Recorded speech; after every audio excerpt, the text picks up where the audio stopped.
9월 개학 이후 백신 접종률이 낮은 지역 내 학교에서 확진자가 급증하는 것으로 나타났습니다. BC보건당국은 28일 오후 기자회견을 열고 지난 17일과 23일 사이 발생한 BC주 코로나19 확진자 중 감염률이 가장 높았던 연령대는 백신 접종이 아직 불가능한 5세에서 11세 사이 어린이였다고 밝혔습니다. 당국에 따르면 12세 미만 확진자 수는 이번 9월 학기 개학 이후 급증하고 있는데 지난주 9세에서 11세 사이 어린이의 10만 명당 확진자 수는 30명, 그리고 5세에서 8세 사이 어린이의 10만 명당 확진자 수는 22명에 달하는 것으로 전해졌습니다. 이들 다음으로 확진자 비율이 높은 18세에서 39세 사이 BC 주민의 10만 명당 확진자 수는 15명에 불과했습니다.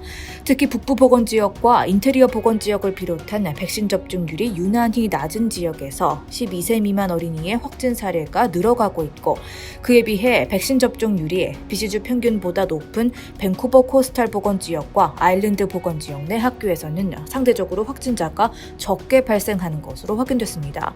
보니 헨리 BC주 보건관은 백신 접종률이 낮은 지역에서 계속 확진자가 증가하고 있고, 이로 인해 이 지역의 학교도 악영향을 받고 있어 우려스럽다며 백신 미접종자의 신속한 백신 접종을 당부했습니다. 또한 BC보건당국은 28일을 시작으로 코로나19 확산 위험이 있는 학교에 대한 정보를 온라인으로 공개하겠다고 밝혔습니다. 이에 따라 BC주 5곳의 보건지역 당국들은 지난 2020-21년도 학기 때와 마찬가지로 확진자가 발생한 학교와 확진자가 학교에 다녀간 날짜 등을 웹사이트를 통해 게시하게 되고, 확진자와 직접적으로 접촉한 사람들은 당국으로부터 직접 통지를 받게 될 예정입니다. 당국은 이번 학기 개학을 앞두고 학부모와 지역사회의 코로나19 확산에 대한 불필요한 우려를 불식시키기 위해 교내에서 확진자가 발생하더라도 이에 대한 정보를 대중에게 공개하지 않겠다고 결정한 바 있습니다. 그러나 BC교사협회와 학부모들은 학교를 안전한 장소로 만들기 위해 보건당국이 교내 확진자 발생 상황에 대한 정보를 투명하게 공개해야 한다고 촉구했고, 이에 지난주 보건당국은 교사와 학부모의 조언을 받아들여 학교 바이러스 확산 현황에 대한 더 자세한 정보를 알리겠다고 밝혔습니다. 다음 뉴스입니다. BC보건당국이 현재 코로나19 확진자가 폭증하고 있는 BC 동부 프레이저밸리 지역 전체를 대상으로 방역 지침을 강화합니다.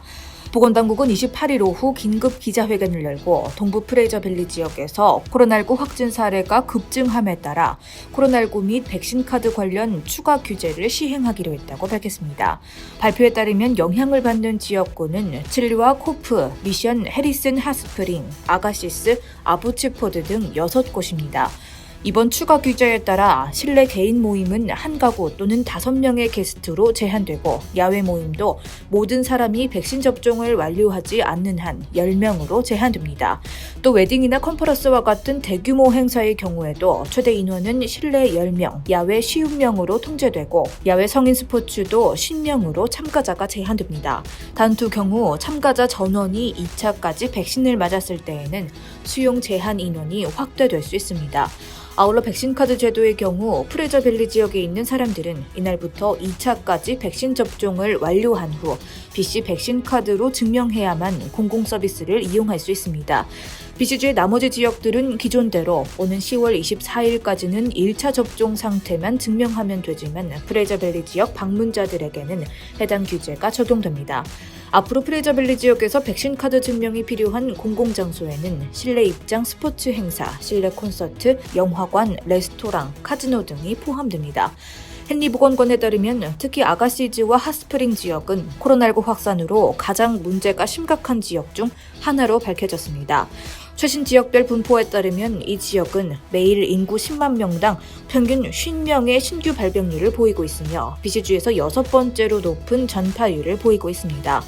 헨리 보건관은 백신 접종 여부에 관계없이 타 지역 여행객들도 프레이저밸리 지역으로의 여행을 피할 것을 권한다며, 부득이하게 이 지역을 방문해야 하는 주민들은 모든 실내 공공장소에서 마스크를 필수로 착용해야 한다는 사실을 잊지 말아달라고 당부했습니다. 다음 소식입니다. 켐룹스 원주민 기숙학교의 어두운 역사를 추념하기 위한 법정 공휴일이 올해 처음으로 시행됩니다. 다가오는 9월 30일은 진실과 화해의 날로서 앞으로 매년 공식 휴무일로 운영될 예정입니다. 하지만 이날은 법정 공휴일이기 때문에 연방 직원 및 연방 규제 근로자들만이 유급 휴가를 받고 쉴 수 있는 권리를 가집니다. 정부에 따르면 매니토바와 노바스코샤 그리고 프린스 에드워드 아일랜드만이 이날을 공식적인 법정 공휴일로 지정했습니다. 9월 30일이 법정 공휴일이 아닌 주에서는 고용주의 판단에 따라 유급 휴가 여부가 결정됩니다. 비주주에서는 이날을 법정 공휴일이 아닌 기념일로 지정했기 때문에 이날 많은 공공서비스들은 문을 열지만 영업시간은 단축될 수 있고 학교를 포함한 일부 의료사무소 및 은행 등 연방기업들이 문을 닫습니다. 브리티시 컬럼비아 대학과 밴쿠버 시청을 포함한 몇몇 대기업들도 이날 직원들에게 휴가를 주기로 결정했습니다. 일부 사기업에서도 자체적인 휴무를 결정해 진실과 화해의 날을 기념합니다. 이번 930 법정 공휴일의 목적은 국민 모두가 함께 과거 원주민 기숙학교와 관련된 캐나다의 부끄러운 역사를 배우고 인정하며 되새기기를 바라는 데 있습니다. 한편 앞서 캐나다 의회는 지난 6월 과거 원주민 기숙학교에 저지른 만행을 반성하는 차원에서 9월 30일을 법정 공휴일로 지정했습니다.